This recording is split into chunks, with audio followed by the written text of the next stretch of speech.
Yo, después de ser eurodiputado, he sido profesor de historia y he conocido pues, las lecciones del maestro, de los maestros de la Escuela Francesa de los Anales de la Historia, que es Marc Bloch, que dijo que no se puede interpretar o malinterpretar el presente ni el futuro si no se conoce o si se malinterpreta el pasado. O sea, uno de los problemas graves que tenemos en nuestras sociedades, también en la sociedad española, es que hay un olvido tremendo de lo que ha sido. Perdón, ¿por qué por favor no coge el otro micro? Que no se oye. Pues coge, a ver si llega. A ver, suelto ya. Pero Lo apañamos. es posible, es posible que sea, no sea el micrófono, sea el microfonista. Bueno, os contaba que el creador de la Escuela Francesa de los Anales decía que la comprensión o la incomprensión del presente y del futuro está unida a la comprensión o a la incomprensión del pasado. Por tanto, yo de los 15 minutos que me ha dado Sandra, quiero hablar un poquito también de la historia. Porque creo que España tiene un grave problema. Se habla mucho de memoria histórica, pero es una memoria histórica muy selectiva. El próximo 12 de junio se celebra nada más y nada menos que el 40 aniversario de la firma de la adhesión de España y Portugal a la Unión Europea, que es un dato, como veremos ahora, importantísimo en la historia de nuestro país. Probablemente es uno de esos días en los que no es exagerado hablar de una fecha histórica, porque ha cambiado la historia del país. Y sin embargo, pues en este momento está pasando prácticamente inadvertido.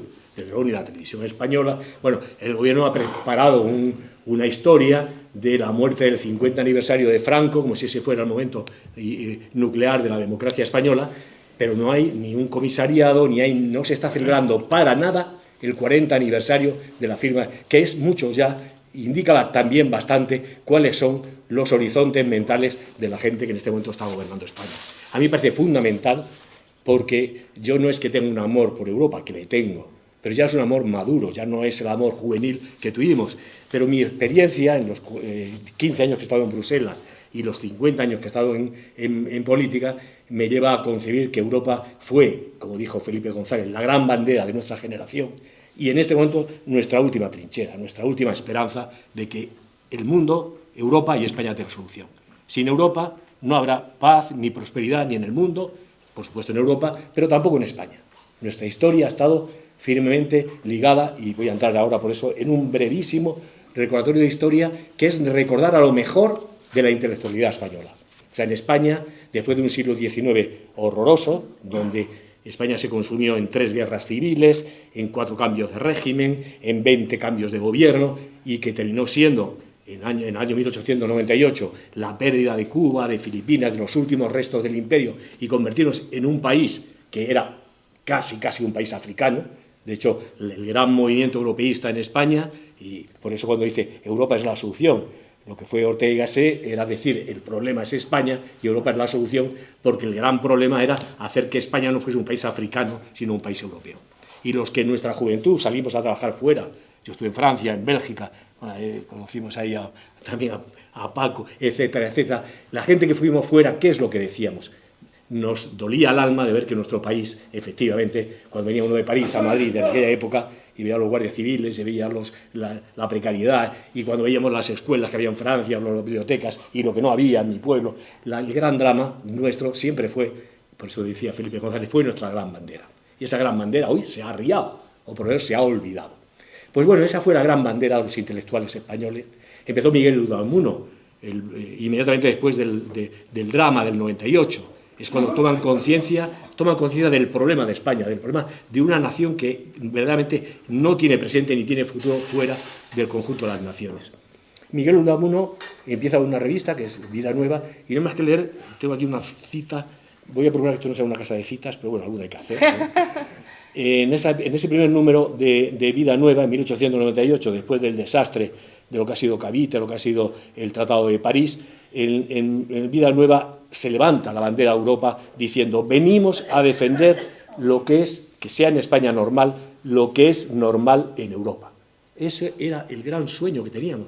Nosotros, en nuestros años de jóvenes, en la universidad, en la lucha política en la clandestinidad, en los años de gobierno, en los primeros años de gobierno socialista, ¿cuál era el ambiente que había? Vamos a homologarnos con Europa, vamos a vivir con Europa, no vamos a eliminar todos los problemas, Pero vamos a cambiar los problemas de España por los problemas de Europa. Vamos a tener los mismos problemas que los franceses, que los italianos, que los alemanes, pero vamos a dejar de tener los problemas que nos han asolado de nuestras guerras civiles. Es verdad que el no haber estado en Europa nos evitó estar en las guerras europeas, pero en cambio tuvimos las guerras españolas que eran mucho más dramáticas todavía que las guerras europeas.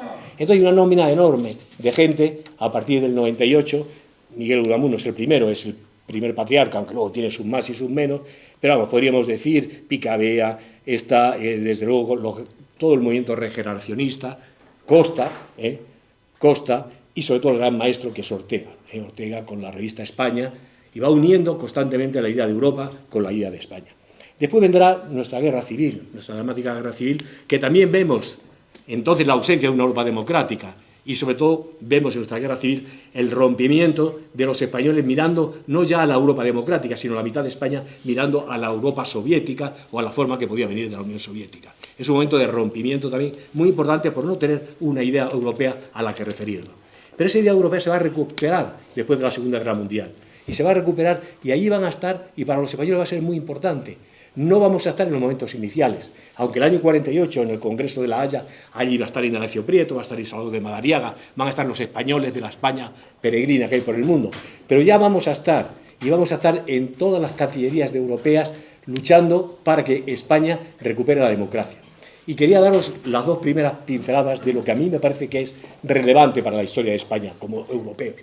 Y es que Europa, para nosotros, representa dos hitos fundamentales en esos años que van del 48 al 85, cuando entramos en la Unión Europea. El primer hito es, desde luego, Europa es para nosotros la oportunidad de recuperar la democracia, de recuperar la normalidad del resto de países europeos. Pero la segunda aportación que hace Europa, y que también ha sido olvidada en la historia de España, es que el año 62, en lo que el régimen llamó el Contubernio de Múnich, el año 62 es la primera vez, bajo el auspicio del movimiento europeo, que se encuentran los vencedores y los vencidos de la guerra civil y dicen nunca más. Ese momento inicial de lo que ha sido después el consenso de la transición se inicia en Múnich, se inicia en el movimiento europeo y se inicia estando allí la gente que había estado en el bando nacionalista y en el bando republicano. Después, para nosotros ha sido, por tanto, un signo, ahí Salvador de Madariaga también representa mucho en la historia de España, pero ha sido, por tanto, un hito fundamental en el que España recupera y es parte de nuestra identidad. Y el día que perdamos conciencia, y la estamos perdiendo, de que no es un tema de política exterior Europa, que es un tema de política interior. Nosotros a Europa ahora la gente sigue diciendo, no, a mí me dicen muchas veces, los europeos, los que estáis en Bruselas, no, Europa es Madrid, es Alicante, es Barcelona, es Valencia. Nosotros somos Europa. Ese sentimiento de ser Europa, no solamente para recibir, y entro en la segunda parte de lo que quería decir, no solamente para que Europa sea vista como una caja registradora que nos ha dado dinero. Europa nos ha dado muchas más cosas que el dinero. Nos ha enseñado a hablar unos con otros, a aprender de cómo se dialoga políticamente en el viejo continente, cómo se negocian. Yo me acuerdo, yo estaba de abogado laboralista y los primeros que vinieron de la EBER nos enseñaron a hacer convenios colectivos, porque no sabíamos ni siquiera, los sindicalistas españoles no sabían lo que era un convenio colectivo. Nos lo han enseñado todo. Nos han enseñado, por Bruselas, mientras yo he estado, he visto pasar alcaldes, concejales, sindicalistas, estudiantes. Europa nos ha enseñado, no solamente nos ha fortalecido la democracia, nos ha dado dinero para nuestras obras públicas, sino nos ha dado una serie de valores fundamentales que ha sido la moderación, que ha sido el diálogo político, que ha sido la democracia. Y por tanto, yo me alegro mucho de que Getafe, hoy en la asociación vuestra, celebre Europa, porque se habla mucho de otras cosas, y de cosas absurdas, y de cosas terribles entre los españoles, y no se habla de lo que nos ha unido a los españoles, que era el convenio, Europa, lo que significa para nosotros, lo que hemos aprendido, y lo que tendremos que seguir batallando para estar en el futuro. Bueno, como me estoy enrollando mucho, voy a entrar un poquito en lo del futuro. ¿Cuál es la situación actual? Yo creo que, como ya ha anunciado, como se ha dicho anteriormente, hoy Europa, yo personalmente creo que tiene dos retos fundamentales. Tiene dos crisis, y son dos crisis que no tienen por qué ser terminales, sino al contrario. Europa siempre ha salido adelante a través de las crisis. Hace muy pocos meses tuvimos la crisis del COVID, cuando parecía que Europa no tenía capacidad. El COVID fue el revulsivo para hacer incluso una fórmula de compartir, de cooperar y de hacer Europa en un terreno, el de la sanidad, que no había Europa. O tuvimos en el 2008 la gran crisis financiera, y más allá de los movimientos un poco erráticos que hubo en los primeros años. Después se puso en marcha temas que no estaban en los tratados y se nos puso a disposición de los países que estábamos en riesgo de tener que señalar una quiebra de nuestras finanzas públicas. Nos dieron capacidad de crédito, capacidad de dinero. Europa en esas crisis, la crisis financiera, la crisis del COVID, dio pasos adelante. Decían que se iba a destruir. No, no se destruyó. Fue el gran paso adelante. Y esta, por tanto, esta doble crisis a la que ahora me voy a referir, yo tengo la esperanza, no gratuita, o sea, creo que hay muchos riesgos, como ha dicho Jesús, pero yo tengo la esperanza de que va a ser un salto adelante.